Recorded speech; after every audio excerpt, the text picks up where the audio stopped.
Hi and welcome to my August review. We start August as we finished July with that triple conjunction. If you remember, casting your mind back, Mars was making an aspect to Uranus and the Moon's North Node. Now, this is going on for a couple of days still, but we had the added bonus of Venus making a positive aspect to all three. Now, this is happening over the 1st and the 2nd, and love will certainly be in the air. It always is with Mars and Venus coming together, but especially so for you Pisces because Venus is in your 5th house of love. So this is a great opportunity to meet someone at this moment in time. Now, if you remember, the aspect between Uranus and the Moon's North Node will go on for a couple of weeks more. So there's a lot of changes going on this month for you. On the 6th, there's a blockage, an unconscious blockage. That may be self-imposed blockage, but Mars is making a square to Saturn. Saturn's in your 12th house of the unconscious. So it may be something that's just in the back of the mind somewhere that you're not really that aware of. But there'll be opportunities coming up this month to work with this and to uncover this and to overcome. Now the other aspect on the 7th gives you some relief because it's Venus making an aspect to Neptune. Neptune's in your 1st house, your ruler. So this is a very dreamy, romantic and fantasy-filled day.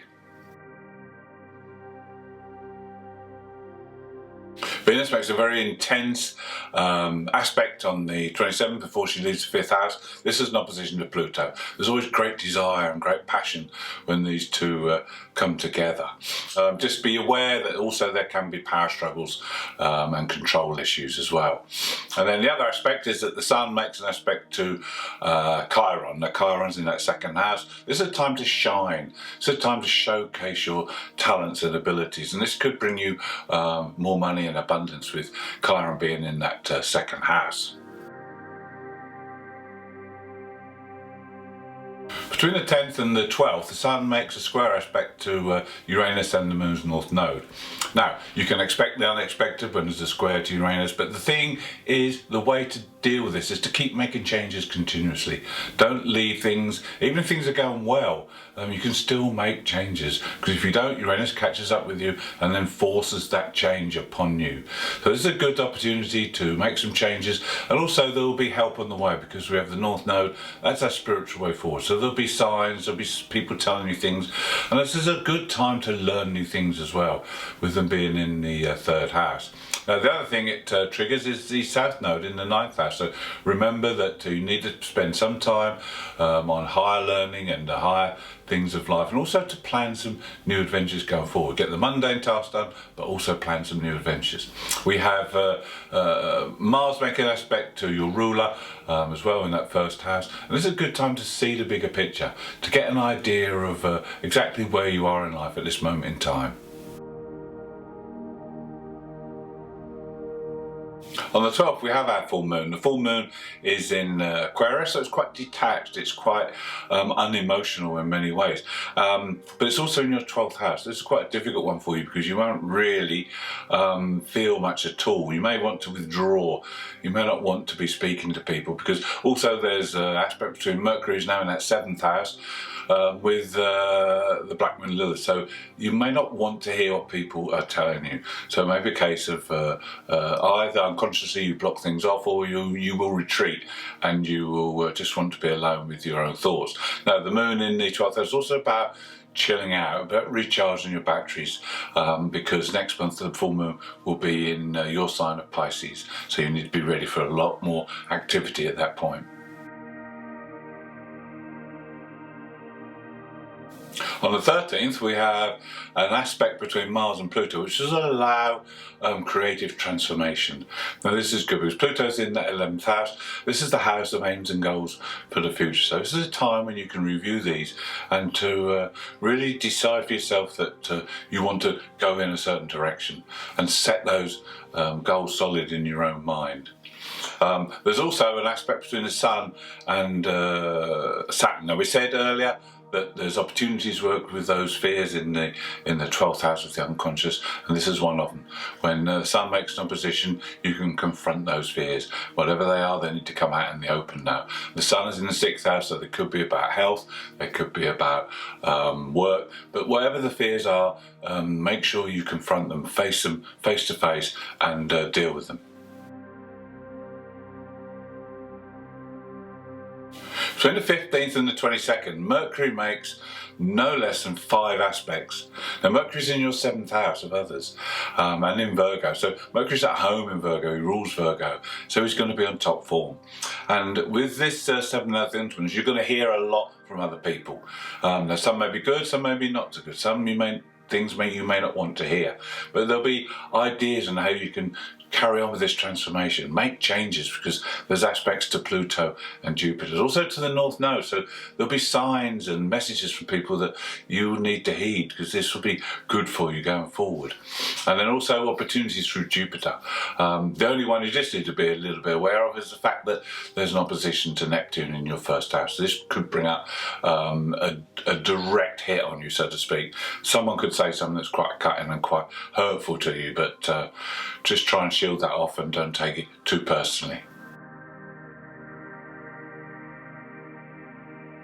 On the 24th, there's a chance to attract abundance, because Venus in the 6th house of work area now makes positive aspect with Chiron in that 2nd house of finances. So this is a time through your daily work or your routines is to attract abundance into your life. And then also on this day we have Uranus going retrograde, so this will nullify the conjunction with the Moon North Node at this moment, but it will come back into action later on in the year. Now, Uranus is retrograde for 5 months, but there's always time to work with the energies of a retrograde planet. And with Uranus retrograde in your 3rd house, it's time to realise that knowledge is there, not just for you, but to share. And it's a good time to learn to share knowledge with other people, and also experiences as well. And that will be a lesson well learned. On the 25th, we have Mars making a positive aspect to the Sun. These two always work well together. And this is a square, but it doesn't matter. You can harness this energy.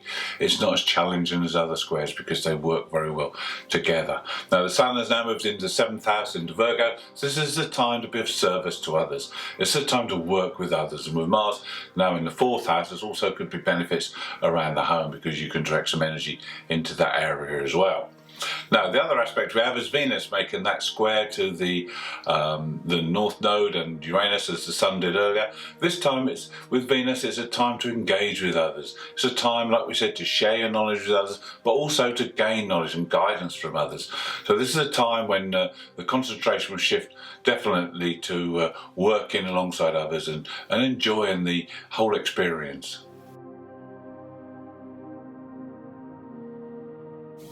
This theme continues on the 27th as we have our new moon. Now, the new moon in Virgo is again in your 7th house. This is a focus on others. This is a focus on sharing and being of service, and really getting to grips with the fact that working in unionism with others will bring you much more success than you could ever achieve on your own.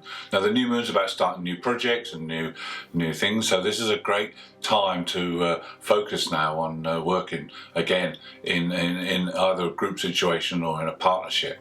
Now, the other aspect on the same day as the new moon is an aspect between Chiron and the black moon. Now, the black moon Lilith is in the 5th house of creativity, and Chiron is in the 2nd house of finances. So there's an opportunity here to gain financial benefit from using your creativity.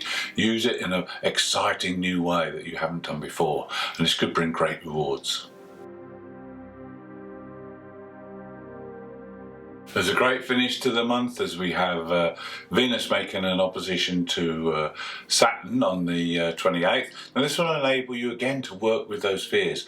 And this will be good because you can involve others. Again, we spoke about Venus making an aspect to the moon's nose now and using their guidance. Now you continue to do that and you'll help yourself to overcome these fears.